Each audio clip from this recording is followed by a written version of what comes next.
bekerja itu melalui digital. Langkah pertama yang saya lakukan ialah mengarahkan supaya ada pemutihan.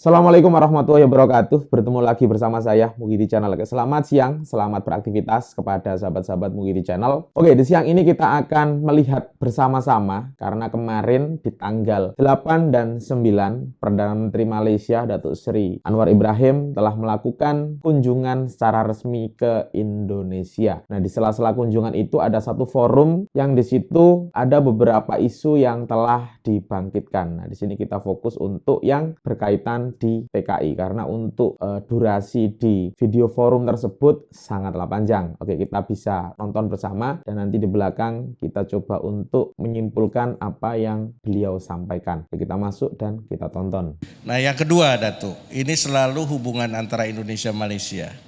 Ini kan kita tetangga dekat, serantau, serumpun, tapi selalu saja ada masalah-masalah, ya. Ya, saya tahu masalah yang selalu muncul di kedutaan besar kita itu adalah masalah tenaga kerja. Lalu masalah kedua itu masalah kita tahu seringkali perbatasan pun menjadi isu. Ya, dan masalah-masalah lain yang kadang-kadang seringkali mengganggu. Karena saya ingat sekali waktu saya masih di pemerintahan pun seringkali menjadi jembatan untuk mengatasi permasalahan itu. Nah, di era kepemimpinan Datuk sebagai Prime Minister ini apa yang kira-kira akan dilakukan untuk membuat, karena Datuk adalah sahabat Indonesia, ya tentu lebih mudah untuk membuat permasalahan hubungan Indonesia-Malaysia ini menjadi lebih rukun lagi, lebih saling membantu lagi, dan lebih saling menguntungkan lagi.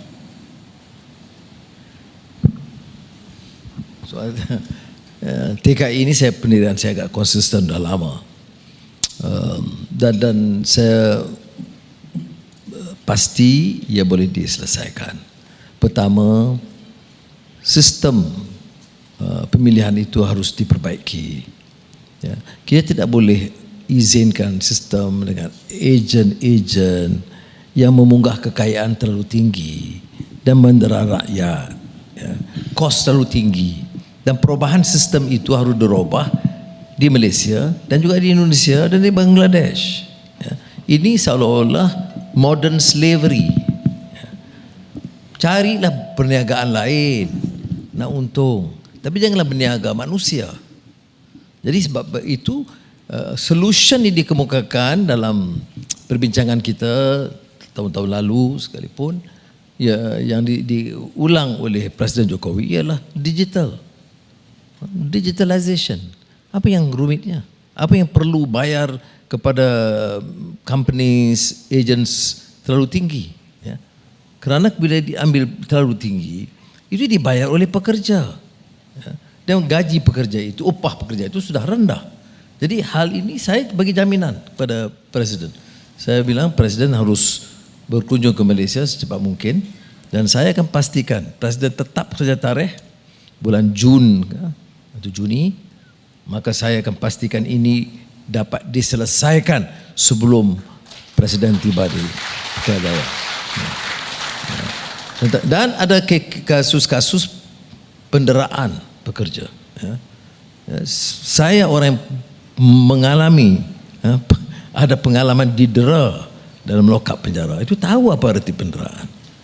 Bedanya Anwar didera itu jadi international news. Jadi orang biasa didera itu enggak jadi masuk berita. Melainkan di Indonesia adalah sedikit dihangatkan suhu, ya. Tetapi ini tidak boleh dimaafkan. Sama ada pekerja itu rakyat Malaysia atau rakyat Indonesia. Ini saya sudah sebenarnya Menteri Dalam Negeri sekarang saya Budi Nasution, ya, Nasution, dan Ketua Polis Negara. Saya sudah beritahu biar kita dalam beberapa bulan ini beri mesej yang jelas. Tidak pada kenyataan, pada tindakan. Kalau ada penderaan, jangan tolak ansur sama sekali. Enggak peduli dia Datuk Seri ke, Tan Sri ke, Tun, enggak peduli. Ya, hukum itu, negara hukum itu tidak kenal jabatannya. Ya, itu yang penting gitu. Jadi itu untuk tapi yang penyelesaiannya ialah digital. Ya, kemasukan dan keluar pekerja itu melalui digital. Langkah pertama yang saya lakukan ialah mengarahkan supaya ada pemutihan. Sementara kita lakukan ini dalam bulan-bulan akan datang, kita putihkan. Jadi orang jangan rumitkanlah. Ya. Saya tahu tidak popular kerana pengangguran, unemployment itu sudah meningkat sedikit di Malaysia.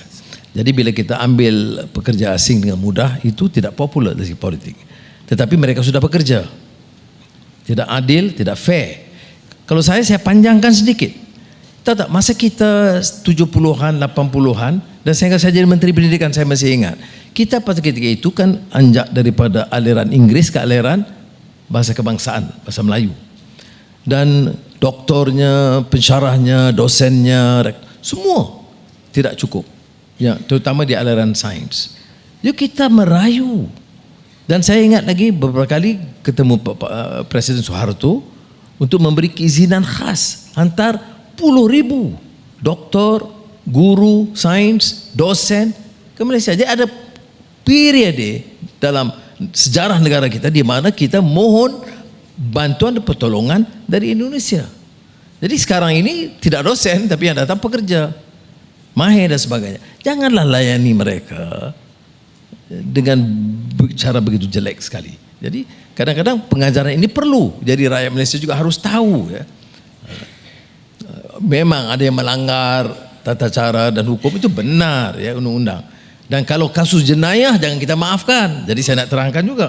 Kalau kasus itu pekerja asing atau PTI, tetapi kasusnya jenayah, pukul orang, rogol orang, mendera orang, itu jangan kita anggap dia itu TKI, kita anggap dia itu penjenayah. Jadi harus dibedakan kategorinya. Jadi insya Allah kita akan betulkan hal ini. Oke, jadi dalam video tadi kita bisa menarik 3 kesimpulan. Kesimpulan yang pertama adalah yang diharap ke depan oleh Perdana Menteri Malaysia, yaitu 1, menambah baik kesejahteraan PMI. Jadi untuk sahabat-sahabat pastinya yang sebelum ini ataupun di saat ini bekerja secara resmi, pastinya kesejahteraan akan lebih terjamin, karena di situ tadi juga menyentuh berkaitan untuk warga negara Malaysia sendiri yang mendera ataupun tidak baik terhadap TKI kita, pastinya di situ akan dikenakan sesuai dengan undang-undang, tidak peduli siapa itu Datuk, Tan Sri, Tun dan sebagainya. Kemudian untuk di poin yang kedua, yaitu memudah cara untuk kemasukan. Nah, ini pastinya tidak terlepas dari pendigitalisasi semula, karena pastinya di saat ini itu masih banyak kasus-kasus yaitu prosesnya itu terlalu panjang dan di situ pasti ada makan duit sana sini. Jadi untuk kedepannya itu diperingkas dan untuk proses kemasukan juga dipercepat. Dan sebelum ini juga pernah disentuh oleh KDN, yaitu untuk yang sebelum ini prosesnya itu mengambil waktu selama 30 hari, tapi untuk kedepannya ya kemungkinan 10 ataupun 15 hari. Itu untuk di poin yang kedua. Dan untuk di poin ketiga, tadi juga disebutkan bahwasannya akan ataupun kedepannya segera dilakukan untuk pemutihan. Karena ya pahamlah di saat ini juga masih banyak yang overstay. Dan semoga saja kedepannya itu untuk yang pemutihan ini difokuskan untuk yang berada di dalam. Jadi untuk orang yang sudah bekerja itu bisa direkrut kembali ketika ada majikan, dan sahabat yang ilegal-ilegal ini bisa bekerja secara sah dan bisa mendapatkan permit. Oke, itu dulu. Semoga bermanfaat untuk sahabat yang mau melihat secara full. Memang video ini 2 jam lebih, tapi kita ambil poin yang bagian TKI saja. Oke, akhirul kalam. Assalamualaikum warahmatullahi wabarakatuh. Selamat siang, selamat beraktivitas. Salam TKI sukses. Bye. Hear the sound of my heart break.